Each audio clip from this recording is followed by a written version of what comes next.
She is a Christian. She's a single mom.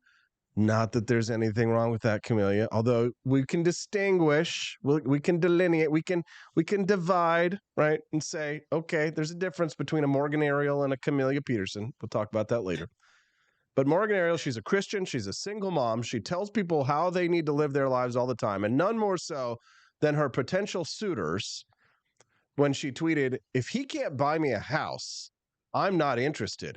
This is the bare minimum if you want to take on a wife and children." Camellia, agree, disagree, something in between? I disagree. I mean, okay, so here's the thing. This used to be, still is for some people, kind of the metric, when you wanted to marry somebody's daughter and you had to meet with her dad, and he wants to know, like, do you have a job? Like, do you have a place to live, right? Can you get a house? Can you buy a house? And like, there were some minimums there. So I do agree that a man should go into a relationship having some stability, but I think the Really? demand that you be able to buy a house is, especially in today's market, maybe a little unreasonable. Yeah, I would think so. In this market, definitely unreasonable. But here's the thing, like you would go and meet with the dad, and he would what? I mean, if you had a job, that used to be enough. But we used to be dirt poor. Camellia, it used to be 1920s. It didn't used to be that you had to buy somebody a diamond ring. I mean, that was all propaganda campaigns by the De Beers Foundation to try and Right. convince men. You had to have 2 months' salary, and then it's like, oh, okay, well the profits are down. Now it's got to be 6 months' salary. And so the expectations, and I know we talk a lot about women's expectations, but I mean the expectations here for what I would call a mid, right? I know that most guys who are thirsty and who, couldn't necessarily get a lot of women, they might place her a little higher on the attractiveness scale here. But quite frankly, if you didn't have all the pancake makeup on and there wasn't like the filters, I would definitely say it's like a Persian Lebanese like five. But um she is a single mother, but she demands a house and she has a child. So, I mean, I guess women have a really hard time judging their own sexual marketplace value, don't they? Sure. And I think that, especially in her case, that a lot of this is engagement farming. Does she believe it? Right. Probably. She has an inflated ego, no doubt, because she gets, I'm sure, a lot of thirsty boys in her replies Oh, that yeah. uh, inflate her ego. But yeah, but she's just, she's been out there putting out the hot takes for quite a while now. So you sent me something and reminded me that I had heard of her before, because TPUSA finally ditched her as an ambassador after all of her anti-Semitic content.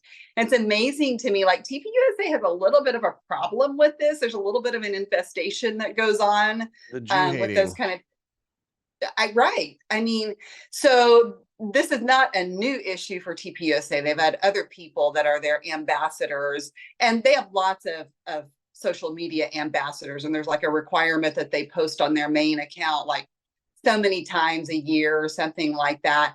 But you would think that for the reputation of their organization, that they would vet them a little better, because I think that they would have found that if they had looked at her social media. But yeah, she's very anti-Semitic in what she posts online. Okay, so she buys into the Nick Fuentes garbage. Understood. Gets fired from TP USA.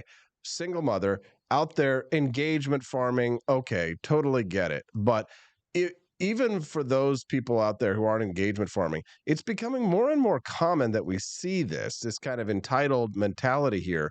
This spoiled Western woman who demands everything, but they don't really offer anything in return other than their looks, Camellia. I mean, vapid, and without the makeup, they lose their superpowers to a large extent here. But I mean, there's this saying that's a lot of red pill guys have been saying. Maybe you have heard it. Is that men today have to work 10 times as hard to meet a woman and be with a woman who is 10 times worse than his grandma was.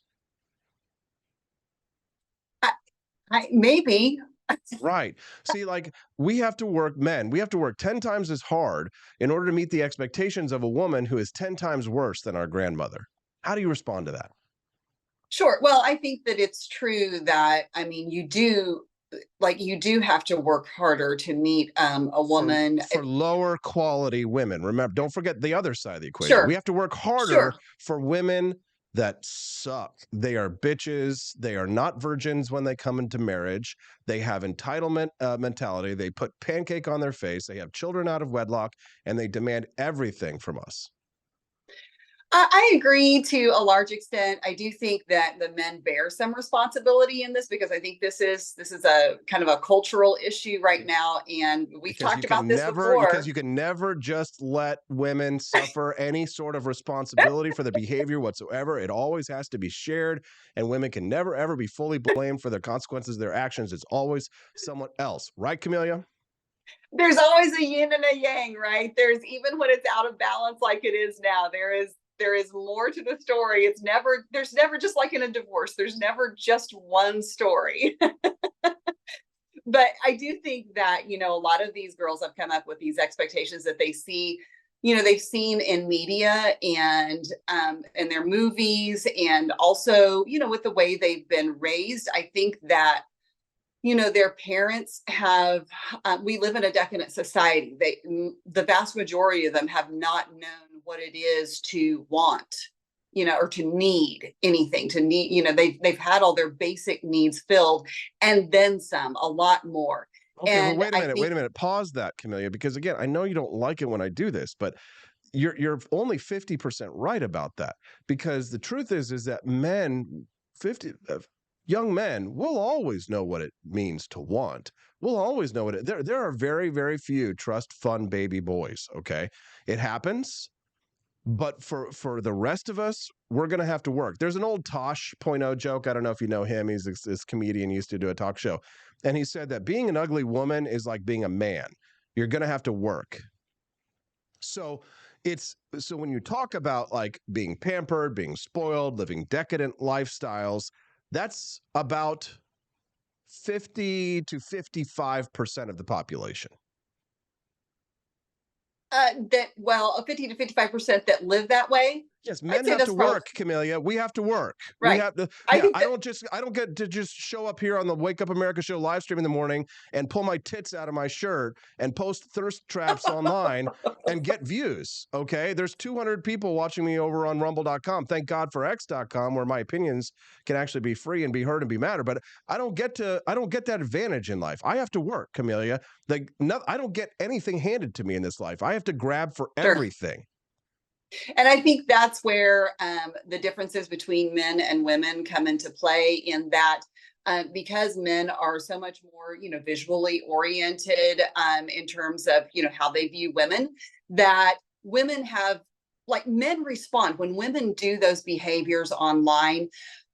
They get that validation and that affirmation from men, and I think it gives them a false sense of what they need to do to get and to keep a man. Or what, as we've seen on a lot of the, when we talk about, what happens with the dating apps, it's not even that they're so much concerned about keeping a man anymore. It's that validation that, feeds their egos, and that's a lot of times enough for them, so they just, they keep swiping and they don't even really, find a commitment. Now, I will say, on the other hand, in real life, I think there are a lot of women who aren't just looking for that validation. They want more than that. They do actually want a long-term relationship with men.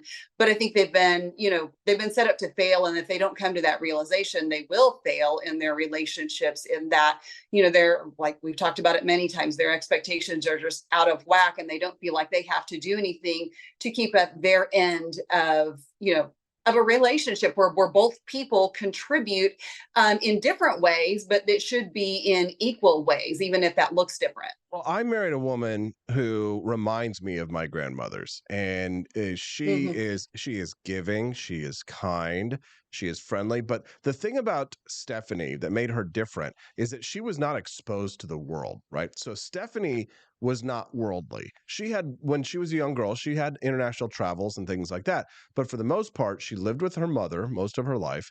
She didn't have lots of boyfriends. She had one boyfriend, and she didn't do a whole lot of social media, and for her, it wasn't about being a star and being famous and getting lots of attention from boys all the time. So she basically lived sort of like a nun to an extent, right? She went to work, she did her job, she went home, she stayed with her mother until the day such a time came when she met me, and then her life really sort of kicked into high gear. And I would say that's an ideal scenario. That's a rare scenario these days, right? Yes. You're not going to Yes. meet women like Stephanie out there. So like, you can learn all the pickup artist game that you want in the world, and you're not going to meet a Stephanie, right? Unless you run for president in the United States and the U.S. Senate, and be, manage to find the number one groupie of your campaign who happens to be like Stephanie. It's just not going to happen. So the That's problem so the yeah. problem is that I think women have been tainted, Camellia, in this era. And I'm excluding you because you're of a different generation than these young women. But I did get out, like out of the dating pool at just probably the last, like the last helicopter out of Saigon, right, with the fall of Vietnam. But I think young women, unfortunately, have been tainted and put into a scenario where I think it's funny, we hear a lot about how women like have all this emotional intelligence and empathy and stuff like that. I actually think the opposite. I really think that H.L. Mencken, in defense of women, he was absolutely correct in terms of like cold, Yes. emotionless, pure rational behavior. I see that much more from women than I do from men. That's what this is, right? This what this Morgan is displaying. She's telling us here that she is cold as ice. She is completely business focused. It's a totally transactional question when it comes to relationships. That had been my experience before I met Stephanie. And I think that, unfortunately, these young women have been tainted, not just by pop culture and by politics, but from growing up in a society, as you explained, that is a decadent society, but from social media and dating apps definitely is a large part of it. But I think that the parents, the pampering of the parents, and here I am getting ready to have a little girl. I don't know how I'm going to navigate the perils of this situation. How do I raise her to not be a bitch, Camellia? How do I raise my daughter to not be a bitch?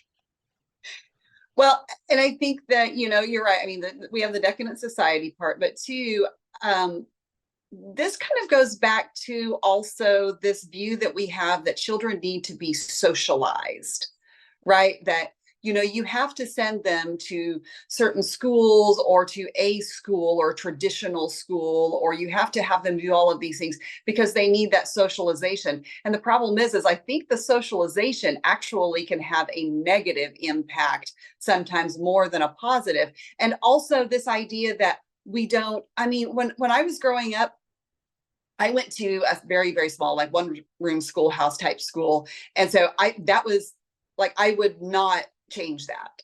I think that was good. It's maybe, is it not for everyone? Maybe not.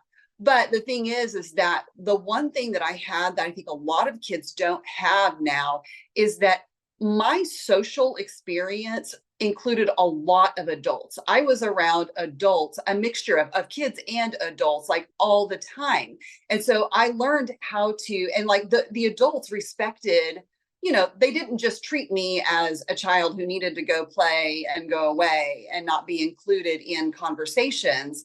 And so I think that we have polarized our children and given them a disadvantage in that we kind of put them in this, oh, you're just a child box. And so, you have your own kids table, your own room, you go do that and let the adults do their thing. And I think that's detrimental to a child's development and to, girls, especially too, because I think that, they need those father figures, those role models, but they also need to see that in other men in their lives as well. I just think that that's been a huge drawback. So I think, when you talk about what can you do for your children, I think including them in virtually everything. Like there was nothing when I've been raising my girls, like there was very little that we went and did that they could not come. Like I just, there's no reason. There's very few occasions when they can't come. Children should be included. So she's a single mother.